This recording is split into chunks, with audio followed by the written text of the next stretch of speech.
IIT JAM 2026 ട്രാൻസിസ്റ്ററിന്റെ base ആയിട്ടുള്ള ഒരു ക്വസ്റ്റ്യൻ ആണ് ഇത്. ക്വസ്റ്റ്യൻ ഇതാണ്, ഒരു ട്രാൻസിസ്റ്റർ സർക്യൂട്ട് തന്നിട്ടുണ്ട്. ഇതിനകത്ത് VC എന്ന് പറയുന്ന വോൾട്ടേജ്, ഈ വോൾട്ടേജ് എത്രയാണെന്നാണ് ക്വസ്റ്റ്യൻ. VC വോൾട്ടേജ് എത്രയാണ്? ഓക്കെ, സോ ട്രാൻസിസ്റ്റർ ബേസ് ആയിട്ടുള്ള ഏത് ക്വസ്റ്റ്യൻ വന്നാലും നിങ്ങൾ ആദ്യം ട്രാൻസിസ്റ്റർ ഏത് സ്റ്റേറ്റിലാണെന്ന് നോക്കണം. ഇവിടെ നോക്കൂ, ട്രാൻസിസ്റ്ററിന്റെ ബേസ് എന്ന് പറയുന്നത് ഗ്രൗണ്ടിൽ കണക്റ്റഡ് ആണ്. അതായത് ബേസിലുള്ള വോൾട്ടേജ് VB എന്ന് പറയുന്നത് എത്രയായിരിക്കും? 0 ആയിരിക്കും.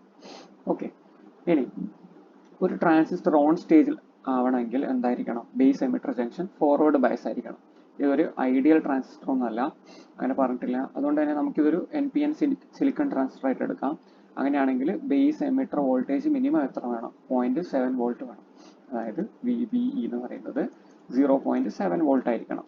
VB എന്ന് പറഞ്ഞാൽ എന്താണ്? VB മൈനസ് VE, അത് 0.7 ആയിരിക്കണം. That means 0 minus VE is equal to 0.7. കാരണം VB ഇവിടെ എത്രയാണ്? 0 ആണ്, ഗ്രൗണ്ടഡ് ആണ്. അങ്ങനെയാണെങ്കിൽ VE എന്തായിരിക്കണം? മൈനസ് 0.7 ആയിരിക്കണം. പക്ഷെ ഇവിടെ നോക്കുക, ബേസ് എന്താണ്? എമിറ്റർ എന്താണ്?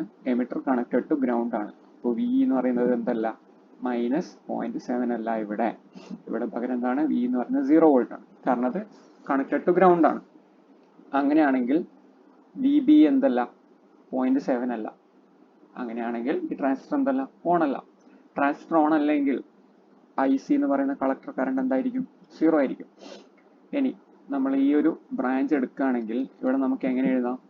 VCC is equal to ICRC plus VC എന്ന് എഴുതിക്കൂടെ? ഇവിടെ IC 0 ആണ്. അങ്ങനെയാണെങ്കിൽ VCC ഈസ് ഈക്വൽ ടു എന്ത് എഴുതാം? VC എന്ന് എഴുതാം. VCC എത്രയാണ്? 10 വോൾട്ട്. അപ്പോൾ VC is equal to 10 volt.